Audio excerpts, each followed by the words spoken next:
On a wonderful vaudeville, Chicago. I love Chicago. I couldn't resist when this came on the list to be able to do something for Chicago. But I wanted to make things a little different. Yes. When I started, when I started researching Chicago, a lot of the pieces are very risque. And I wanted to do something a little different than that. I still wanted to keep the sex appeal of Chicago, but I wanted to have a little bit of the classic 1920s flair. And also I wanted to represent how dark and edgy Chicago really is. So I went with a 1920s meets post-apocalyptic sort of theme. First off, I have obviously Roxy. These two pieces are actually from the same song. It's from my own best friend. They're singing on separate parts of the stage, the exact same lyrics. It's basically a for me party for both of them. She has no reason to be saying this, and Velma has every single reason to be singing this song. I wanted to portray them as they're in the same circumstances, but they are completely different people. Obviously, at this point, they're both in prison, so I wanted to have some semblance of a uniform, but I wanted it to be clear how different they were. Velma is a lot harder. She goes through a lot of tougher things. Everybody deserts her. She loses her trial date. And little Miss Roxy comes in with her sparkle and shine, playing the poor me victim. So I have her with her hair down and loose. She's still very happy even though she's in prison. She's got sparkles. This would overlay, it's just a regular dance fabric. I have chains on the top of her boots just to add more hardness, and it would be a very nice shine in the dance number while all the pieces are moving behind them to have that sparkle on her boots as well. Velma, I wanted to keep her feminine, so I want her to have like very large eyelashes, but I wanted to be clear that she's a harder character. So I gave her a bald head because that always reminds me of like cancer victims and all that they have to go through and how strong they are. So I chose to do that, and obviously hers is tights, regular boots from like stock. It would just be plain leather boots. This is on her belt to show that they are still, it is a musical, it is a vaudeville, they're still extravagance. This is the Innocent Hungarian. And one of the things that I wanted to play with, which I did most in hers, is the color silver, because Chicago's all black. But I thought silver, there's the silver-tongued devil, and then there's the silver lining. So with the characters, there's silver, and then the most silver's on her. So I thought, because she says she's innocent, but you have no proof. So I thought that's a nice way to play that up. Obviously it's her ballerina scene. So I have her in regular ballet shoes. The beading is in her hair. I wanted to make her very, very soft. This lining is her belt and the inside of her leotard. It was hard to draw. I don't know if you can really tell from far away. This fabric is attached to the belt right there. It flows all the way down. I know it's difficult to see. And then this is the finale, Hot Honey Rag, nowadays. Again, I wanted to keep Velma very hard. I have her in pleather and these strips that are kind of feathered, more like a crow, like a bird of prey. She's out there getting what she wants now. She's fighting for it. She didn't have everything handed to her like Roxy on the way out of jail. I have silver again on her boots, and not her boots, sorry, her straps, and I decided to put them all in poses, dance poses. Hers again is very harder, a lot more edgy than Roxy's would be. I chose to put Roxy in lace because the majority of Roxy's finale dresses have been lace, and I love the tradition of Chicago. And I chose an organza instead of a chiffon because it has more of a shine to it, and I thought that'd be nice from stage. And then this is just her leotard underneath because obviously that together it's still not a lot of substance. And then I put the fluff in her hair just because she's very feminine and very manipulative. So this is my Chicago. Okay, so here's what you did. You took Chicago and you made your own. So good for you. Thank you. Now, that being said, it depends what theater it's at. So Okay. what part of Florida are you from? From Walton Beach, up near Pensacola. It's in between Pensacola and Destin. Okay, so do you have a theater that's like our Performing Arts Center where like the big Broadway shows Yes, come in? ma'am. But then you have another theater that's more like the grungy, Yes. hip, like, you know, the like not Broadway tour, but like. We have local theaters that do. Right, but they're Yes. still professional, you're still getting paid. Yes. So I was gonna say, this to me is more of like that grungy, like that, like LA design or Chicago design, or like Okay. a, off-Broadway design. But Okay. I like it, it's not as commercial Mhm. as a Broadway design, I like it, it kinda even has like a Cirque du Soleil quality. I love that you have it all as one collection.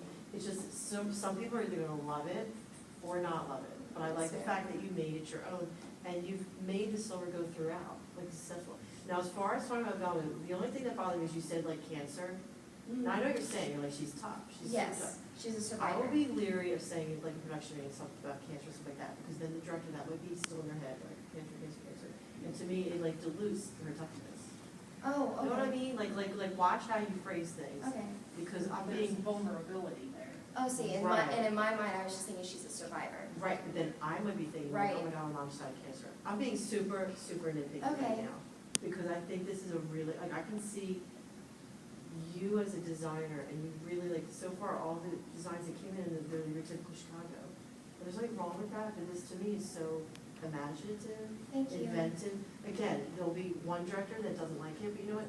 They don't need to hire Kaitlyn. Like, I always go, there's like a Kathy Buck design, you hire me for a certain way. Yes. Like feathers and frames and things like that. And if you want things traditional, then hire me. So I think this is like a super Kaitlyn design. I Thank love you. it. I mean, it really works for me. I don't know what you guys think. I think the design works. The thing that just keeps taking me out of it is the description of it being post-apocalyptic. Mhm.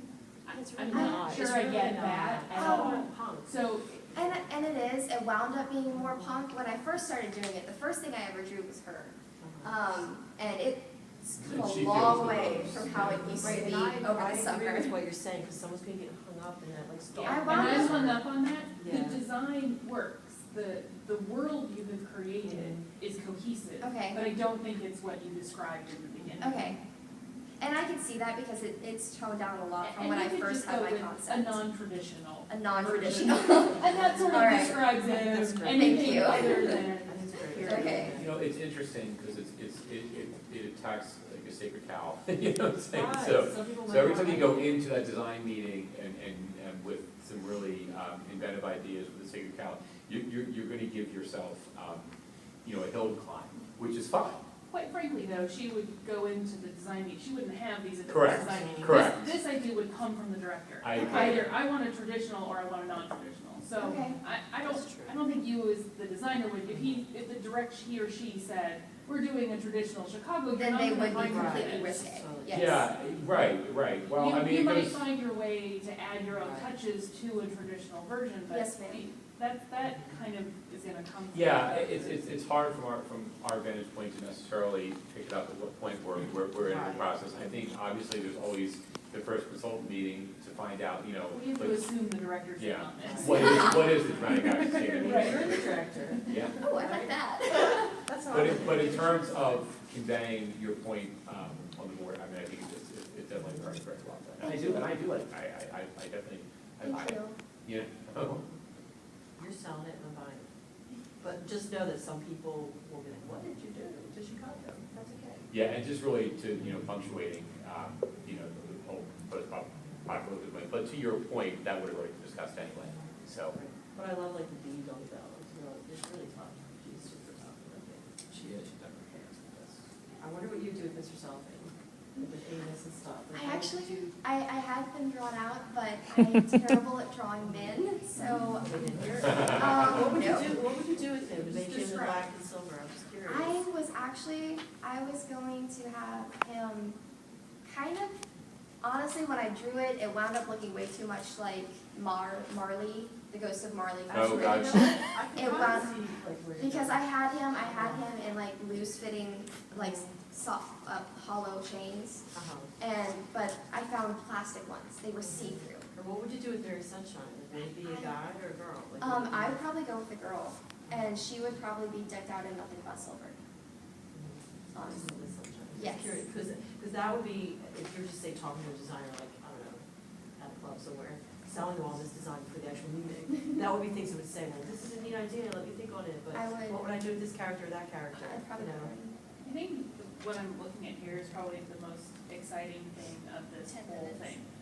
I'm gonna finish my sentence. Because this shows that you didn't sit down and draw No, the ma'am. first thing that came to mind. I worked Yeah. on this all summer. This went through. I actually couldn't find the rest of them. That's okay, but this shows that it wasn't, this is what I think, Right. but that you studied it and you evaluated it and you edited. And I think certainly where you ended up, I assume this is, Yes, ma'am. where you ended up is It just is. Great. far beyond where you, I don't know if this is where you started, but I far beyond started the with first this one, and then I was trying to make it a dress, and she looked like a pirate. I didn't. So, design is about planning, it's not about the decision. Okay. It's about that process, and so this is exciting to see that you went through that Thank and you you. chewed on things and narrowed it down to what was most important. Thank you. It's a really job. Thank you. What year are you? I'm a senior. Senior, so you're I've in been doing this school since for my design? sophomore year. Yes, I'm in the honors program at UWF with costume designing for Which is where? Lynn. It's in Pensacola, Florida. That's great. Thank you.